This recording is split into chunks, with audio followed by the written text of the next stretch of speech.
BP बढ़ने का जो मुख्य कारण होता है उसके बारे में कुछ जानते हैं कि आखिर बीपी का क्या मुख्य कारण है, क्यों बीपी बढ़ता है। तो जो बीपी का डिजीज़ होता है वो हार्ट से ही मेन रिलेटेड करता है, यानी जो हार्ट का जो ब्लड का वॉल्यूम रहेगा आउटपुट का उसी हिसाब से रहता है। जैसे यदि आपका बीपी अगर बढ़ा है तो वो ब्लड प्रेशर यदि आपका बढ़ा हुआ है तो उसको हाइपरटेंशन कहा जाता है, यानी जब भी आपका बीपी बढ़ा रहेगा उसे हाइपरटेंशन कहा जाएगा। वहीं आपका बीपी यदि कम रहेगा तो हाइपोटेंशन कहा जाएगा। तो बीपी बढ़ने का क्या कारण है? जैसे नॉर्मल बीपी आपका है 120/80 mmHg रहना चाहिए। यदि आपका जो बीपी है, यदि मान लीजिए एग्जाम्पल में किसी कंडीशन में आपका पेशेंट का बीपी यदि हो 195/110 mmHg हो तो वो हाइपरटेंशन का कंडीशन होता है।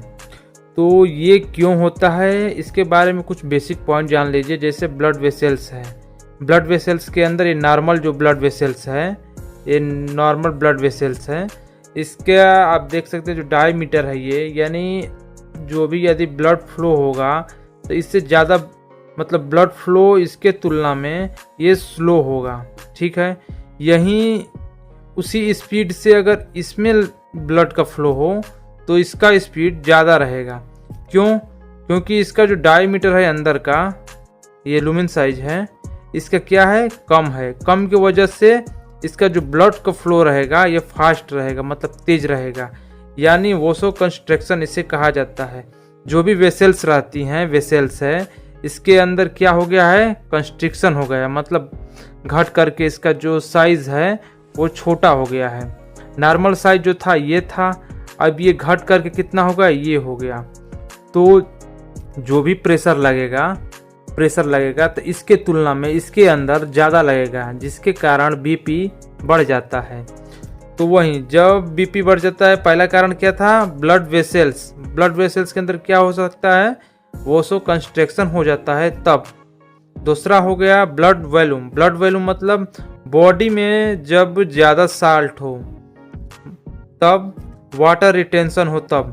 वाटर रिटेंशन का मतलब जब भी आपके शरीर में ज़्यादा जब पानी इकट्ठा हो रहा है शरीर के अंदर तब, क्योंकि आपको भी पता है आपके ब्लड में क्या है, वाटर भी रहता है, सॉल्ट, आयन बहुत सारे रहते हैं। तो उसी प्रकार जब वाटर रिटेंशन ज़्यादा होगा तो जो भी वाटर के अंदर जितने भी आयंस रहेंगे वो क्या रहेंगे, स्टोर रहेंगे। इसकी वजह से क्या होता है, ब्लड वॉल्यूम बढ़ता है। ब्लड वॉल्यूम जब बढ़ेगा तो क्या होगा, आपका बीपी भी बढ़ेगा। आप एक एग्जांपल के लिए समझ सकते हैं, यदि आपका एक्सीडेंट हो गया है, एक्सीडेंट के समय आपका क्या है, जो ब्लड का लॉस हो गया है, ब्लड के लॉस के समय क्या होगा, आपका जो बीपी रहेगा यानी ब्लड प्रेशर रहेगा, क्या रहेगा, कम रहेगा। क्यों?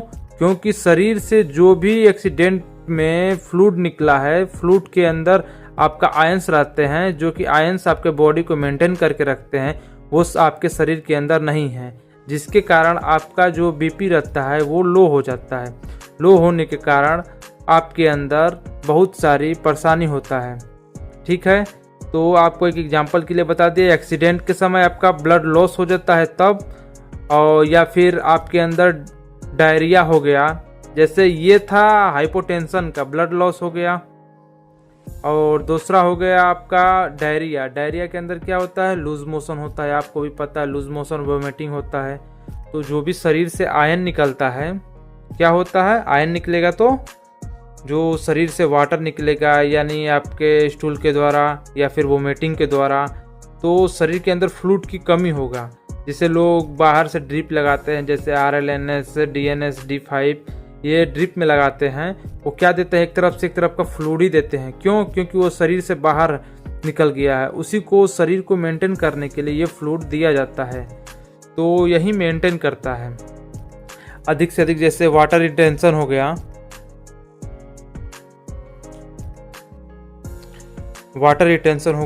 ब्लड वॉल्यूम बढ़ाएगा और बीपी भी बढ़ाएगा। तो ये जानकारी आपको कैसा लगा है, या यदि अच्छा लगा है तो प्लीज़ सब्सक्राइब कर दीजिए और बेल का आइकन दबा दीजिए। ऐसे इन्फॉर्मेटिव वीडियो के लिए मेरे